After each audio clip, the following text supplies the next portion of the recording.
2012 या 13 की बात है, पीटीआई चेयरमैन ने अपने बनीगाला में ये जो डिजिटल मीडिया के लोग हैं और सोशल मीडिया के लोग, उनको इकट्ठा किया हुआ था।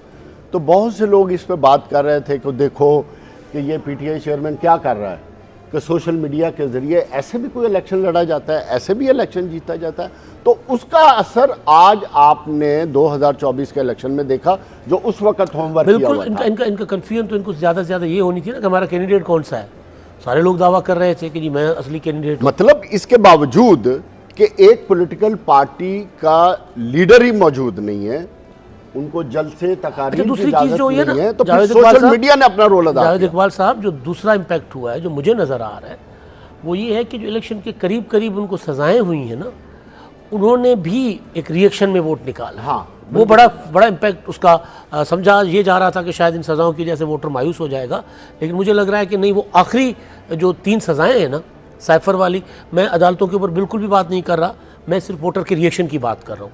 कानूनी प्रोसेस हुआ है पूरा, उनको मौका दिया गया, उन्होंने अपना नहीं प्रॉपर, उनके वकला ने उनका केस लड़ा, चाहे वो साइफर वाला मामला हो, चाहे तोशाखाना में सज़ा हो, और फिर आखिरी जो गैर शरई निकाह था, जिसके ऊपर तो रिजनमेंट हमने भी शो की कि यार ये तो सज़ा बनती नहीं थी। अच्छा। लेकिन इसका बहुत बड़ा पॉजिटिव इम्पैक्ट आया है पीटीआई के इलेक्शन पर, और नेगेटिव एंटी पीटीआई। पीटीआई के जितने भी जीतेंगे, उस वक्त तो एक रफ गुफ्तगू ये हो रही थी 35, 40, 45 की, ये तो चीज़ें ही तब्दील हो गई ना।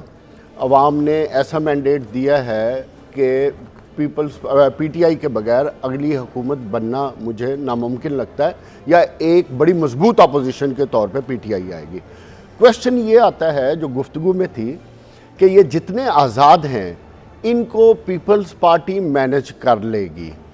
आप समझते हैं कि जिस अवाम ने जिनको मैंडेट दिया है, वो अपने मैंडेट से हट के किसी और पार्टी के साथ वही जो पुराना फार्मूला था उसके तहत चले जाएंगे? देखिए, 3 इम्कानात हैं। जावेद इकबाल साहब, आप चंगे पहले समझदार आदमी हैं, मुझे चाका दे रहे हैं आप। नहीं, चाका नहीं, मैं अवाम के मैंडेट के अगेंस्ट क्या हो जाएगा। अवाम के मैंडेट की तो बात कर रहा हूँ मैं, जो आप अवाम का मैंडेट कह रहे हैं। 3 ऑप्शन है कि पीटीआई का प्राइम मिनिस्टर हो, और बिलावल भुट्टो प्राइम मिनिस्टर हो, या नवाज शरीफ प्राइम मिनिस्टर हो। चौथा तो ऑप्शन नहीं है ना कोई। शहबाज शरीफ, एक ही बात है, नवाज शरीफ शहबाज शरीफ, एक ही बात। वो फैमिली पॉलिटिक्स नहीं, फ़र्क है sir. Nawaz Sharif simple majority के साथ आना चाह रहे हैं, शहबाज शरीफ हो सकते हैं कि कोalition गवर्नमेंट में वो मार ले, पीपल पार्टी को तरला कर ले कि बैठ जाओ। मेरा पहले बुनियादी सवाल है कि जो पीटीआई के आज़ाद अरकान हैं, क्या वो फिर शिफ्ट मार जाएंगे? अब देखो, ये जो जावेद इकबाल जो बात कर रहे हैं ना, वो बड़ी इंपॉर्टेंट है। वो ये है कि क्या पीटीआई के एमएनए जो इलेक्शन जीत के आए हैं, वो इंडिपेंडेंटली नेशनल असेंबली में परफॉर्म कर पाएंगे या नहीं कर पाएंगे। तो वो मैंने जो आप जावेद इकबाल से क्वेश्चन किया था कि वो 3 ऑप्शन हैं, PMLN अपना प्राइम मिनिस्टर बनाए, पीटीआई अपना प्राइम मिनिस्टर बनाए, या बिलावल अपना प्राइम मिनिस्टर बनाए, पीपल्स पार्टी अपना प्राइम मिनिस्टर बनाए। तो एक चांस तो बिल्कुल नहीं है। ये तो जावेद साहब आप आंखें बंद कर लें कि पीटीआई का प्राइम मिनिस्टर नहीं होगा। आप इसको और सिंपल कर देते हैं, क्या ये आज़ाद अरकान लोटा बन जाएंगे? ये देखिए, ये ऐसा क्वेश्चन है कि इसका जवाब मैं अभी नहीं दे सकता, क्योंकि ये इतनी बड़ी तादाद में आए हैं।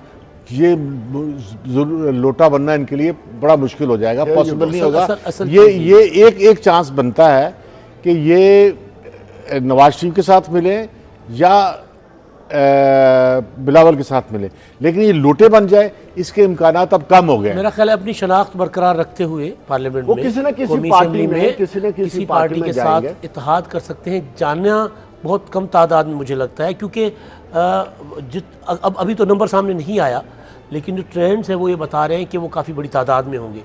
अगर होते कुछ 20, 25, 30, 40 तो फिर तो उनमें टूट हो सकती थी। लेकिन अगर इतनी बड़ी तादाद होती है तो वो फिर बड़ा स्ट्रांग हो जाता है।